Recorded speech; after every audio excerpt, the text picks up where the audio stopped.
Pawan Kalyan politics లో busy అయిపోయారు. ఎంత బిజీ అంటే ఒక 2 వారాలు తన సినిమాకి కేటాయించలేనంత బిజీ. అందుకే ఓజీ రిలీజ్ విషయంలో గందరగోళం కొనసాగుతోంది.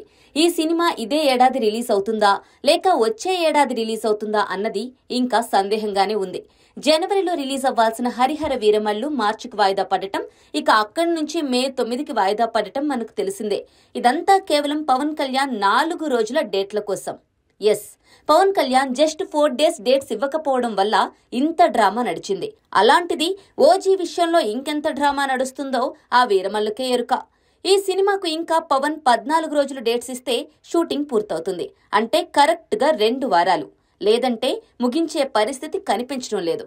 ఆ 14 రోజులు పీకే ఎప్పుడు కేటాయిస్తాడా అని మూవీ టీం కళ్ళు కాయలు కాసేలా ఎదురుచూస్తున్నారు. అసలు ఏ నెలలో డేట్లు ఇస్తారు అనేది కూడా స్పష్టత లేదు.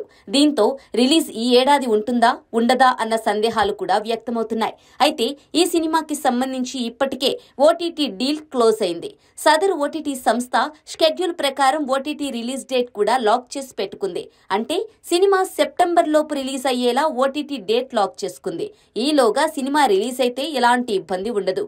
ఒకవేళ అవ్వకపోతే గనుక నిర్మాతలకు నష్టం తప్పదనే వార్త వినిపిస్తోంది. సెప్టెంబర్ తర్వాత రిలీజ్ ప్లాన్ చేసుకుంటే గనుక ఓటీటీ నిబంధనలు మీరినట్లు అవుతుందని, అప్పుడు కండిషన్ ప్రకారం నిర్మాత జేబుకు చిల్లు తప్పదని, అదనంగా ఆయనే చెల్లించాల్సి ఉంటుందని అంటున్నారు. ఎందుకంటే ఓజీని ఓటీటీలో ఓ ప్రైమ్ రిలీజ్ డేట్ ప్లాన్ చేసుకుందట. ఒకవేళ ఓజీ ఆ ప్రైమ్ రిలీజ్ తేదీని కోల్పోతే గనుక తమకు నష్టం వాటిల్లుతుందని సదరు ఓటీటీ సంస్థ భావిస్తుందట. ఆ నష్టాన్నంతటినీ నిర్మాత నెత్తిన వెయ్యాలన్నది ప్లాన్ గా కనిపిస్తోంది. అంటే నిర్మాత ఆ నష్టం నుంచి తప్పించుకోవాలంటే ఎట్టి పరిస్థితుల్లో సెప్టెంబర్లోగా ఓజీని థియేటర్లో రిలీజ్ చేయాలి. అప్పుడే ఓటీటీ థ్రెడ్ నుంచి బయటపడుతుంది. మరి ఈ 14 రోజుల డేట్స్ తో పవన్ నిర్మాతలను ఆదుకుంటారో లేదో చూడాల్సి ఉంది.